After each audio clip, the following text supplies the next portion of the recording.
प्रश्न है आपका कि इंडिया में रहने वाले लोग बहुत हार्ड वर्किंग करते हैं, उसके बावजूद सफ़र बहुत करते हैं, पूजा पाठ भी बहुत करते हैं, धर्म ध्यान जब तब भी बहुत करते हैं, फिर भी इतना कष्ट उठाते हैं।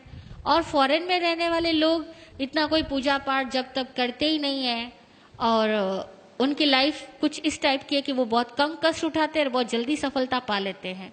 उसका क्या कारण है? यही आपका प्रश्न है ना। उसका क्या कारण है? तो यहाँ there are so many reasons, बहुत सारे कारण हैं। पहली बात तो यह कि भारतीय आदमी के सोच का तरीका ही दूसरा है और आउट ऑफ इंडियंस के सोच का तरीका ही दूसरा है। हमारे यहाँ पर हर सोच में स्पष्टता का अभाव है, क्लैरिटी नहीं है। हम लोगों के यहाँ विजन की क्लैरिटी नहीं है। मैंने कल भी एक एग्जाम्पल दिया था। यहाँ हम लोग क्या करते हैं, सुबह पूजा पाठ करते हुए धन की निंदा करेंगे, मोह माया की निंदा करेंगे, इन सबको दुख का घर बताएंगे, इन सबको खारा जहर बताएंगे और 2 घंटे बाद इस खारे जहर को पाने के लिए सारे जहरीले काम अपनाएंगे। सच बोल रही हूं या नहीं? हमारे यहाँ विजन की क्लैरिटी नहीं। आप चाहते क्या हो, स्पष्ट तो बनो। फॉरेन के आदमी के पास में ये फॉर्मेलिटीज नहीं है, वो उसका विजन क्लियर है। पैसा चाहिए तो पैसा चाहिए। हमारे यहाँ पैसा भी चाहिए और पैसे को वो क्या, हाथ का मैल, पैसा तो हाथ का मैल है, ऐसा भी कहेंगे। यार लक्ष्मी का अपमान भी करेंगे, लक्ष्मी भी चाहिए। कैसे चाहिए, कैसे मिलेगी? इसी तरह से घर वालों का प्यार भी चाहिए और बात बात में घर वालों को डांटेंगे, उनकी इज्जत खत्म करेंगे और उनको ये फील करवाएंगे कि तुम तो कुछ समझदार ही नहीं हो, जो समझदार हो वो तो मैं ही आदमी हूं बस। अब बता घर में कैसे प्रेम रहेगा? हमारे यहाँ बड़ी औपचारिकताएं हैं, बिना रिस्पेक्ट दिए हम कुछ पाना चाहते हैं। और दूसरी बात, हमारे यहाँ बेईमानियां बहुत है। फॉरेन के आदमी में स्पष्टता तो है ही, ईमानदारी भी बहुत है। हमारे यहाँ तो विश्वास ही गलत है। हर आदमी सोचता है झूठ बोले बिना पैसा हो नहीं सकता, टैक्स तो चुराना ही पड़ेगा, भाई भाई में झगड़े तो होंगे, मतलब हम लोग मान के चलते और अपने गलत विश्वासों के तहत जिंदगी जीते हैं। हमें एक्चुअल में कहे ना तो धार्मिक लोगों को भी जीने का सही सलीका नहीं आता। और दूसरी बात, ये धर्म करते किस लिए हैं? ईमानदारी से पूछना, धर्म किस लिए करते हैं? मोक्ष वोक्ष की तो सारी बातें हैं। हर आदमी, कोई किसी को मोक्ष नहीं चाहिए। और वो धर्म भी किस लिए करता है? धर्म भीरू होने की वजह से धर्म करता है। हम लोग धर्म क्यों करते हैं पता? धर्म भीरू है, धर्म से डरते हैं, पाप बनने से डरते हैं, नरक से डरते हैं, भगवान से डरते हैं, इसलिए तो धर्म करते हैं। हम कौन सा धर्म समझ के करते हैं? वो लोग थोड़ा भी करेंगे या नहीं भी करेंगे, कम से कम जीने का विज्ञान समझते हैं कि लाइफ कैसे मूव करती है, उसका साइंस समझते हैं, फिर जिंदगी को जीते और खुल के जीते हैं।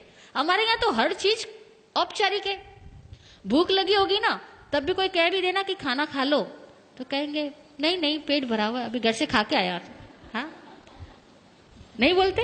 किसी के घर चले जाओ आप लोग और सामने वाला बोले कि खाना खा लो और आपको भूख भी लगी है, तभी कहोगे नहीं नहीं जी भूख बिल्कुल नहीं, अरे भाभी जी कष्ट मत करो, मैं तो घर से खा करके आया हूं। और सपोज वो दोबारा तिबारा कहेगा ना तो खा लोगे। खाओगे या नहीं खाओगे? कहने का मतलब यह हुआ कि हमारे यहाँ पर धर्म के नाम पर भी डर चलता है, रिश्वतखोरी चलती है, क्योंकि हम तो भगवान को साफ साफ रिश्वत देके आते हैं। देते या नहीं देते? मंदिरों में जाते हैं, साफ रिश्वत देते हैं, भगवान मेरा ये काम कर देना, मैं ये चढ़ा दूंगा। और पहले चढ़ा करके बाद में चढ़ाने का वायदा करके भगवान से अपने इच्छाओं की पूर्ति चाहते हैं। बड़ी अवैज्ञानिक तरीके से हम लोग भक्ति करते हैं, अवैज्ञानिक तरीकों से धार्मिक क्रियाएं करते हैं, क्योंकि धर्म को हम समझने की कोशिश भी तो नहीं करते, खाली हम रिवाजों को फॉलो करते हैं, लकीर के फकीर बने हुए हैं। तो धार्मिक होने से, पूजा पाठ जब तब करने से कुछ नहीं होता। और अक्सर देखा जाए तो ज्यादा जाप वही करता है जो ज्यादा डरपोक होता है, ज्यादा लालची होता है, जिसको लगता है जितना ज्यादा जाप करूंगा मेरा धन उतना ही ज्यादा बढ़ेगा, मेरी सुरक्षा उतनी ज्यादा बढ़ेगी।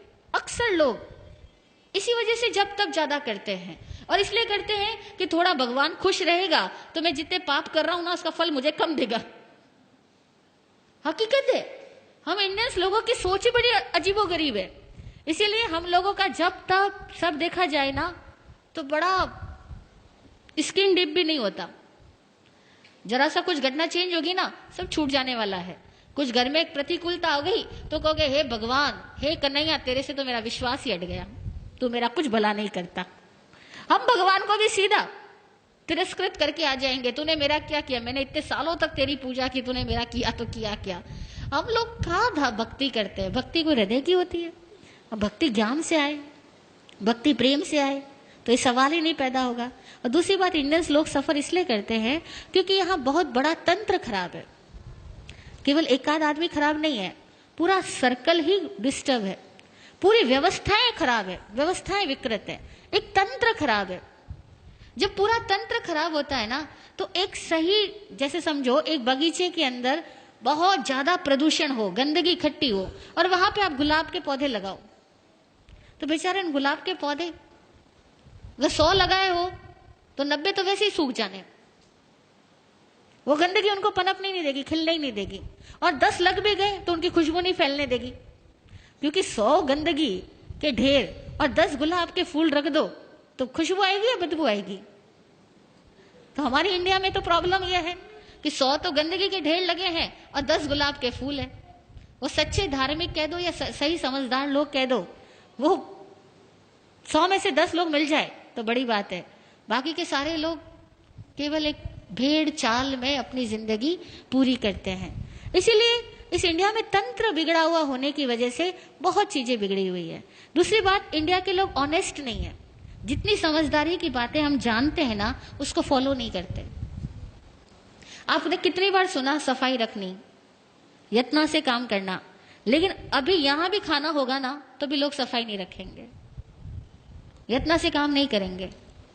कितनी बार सुना होगा अपना काम खुद करना, बच्चों को हम कहते हैं अपना काम खुद करना, लेकिन आप इतने बड़े हो गए, आप भी यहां से जाओगे ना, कोई लोग ये नहीं सोचेगा कि कुर्सी का ढेर पड़ा, अपनी कुर्सी उठा के उसी पे रखूं। हर आदमी कुर्सी छोड़ के ही जाएगा।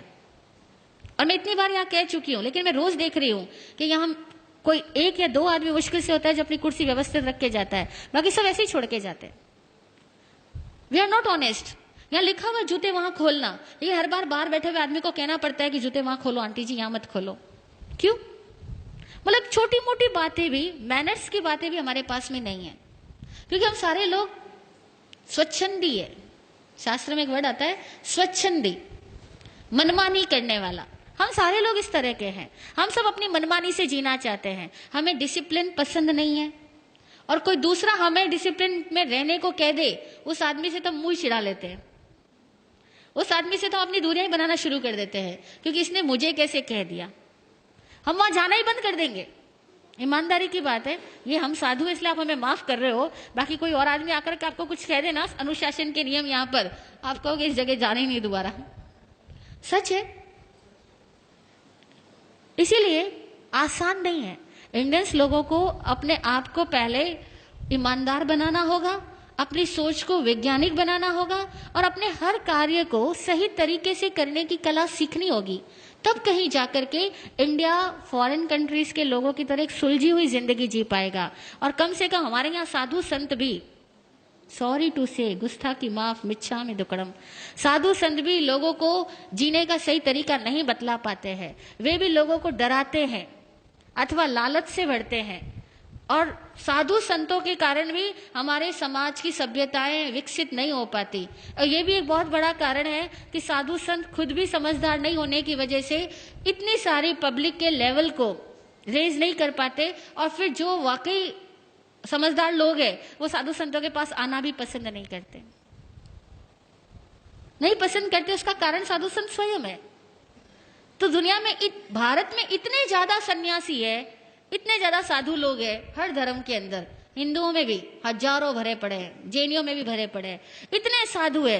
लेकिन वो सारे साधु ईमानदारी से अगर साधु होते तो भारत का कुछ और नक्शा होता। लेकिन हम लोग ईमानदार साधु नहीं और ईमानदार समणोपासक नहीं, अब दोनों में ही कमियां हैं। तो भैया ऑल ओवर कहते हैं अब जैसा बाप वैसा बेटा, तो करे क्या, है ना। ओके, जय हो। हाँ बोलिए सुनीता जी।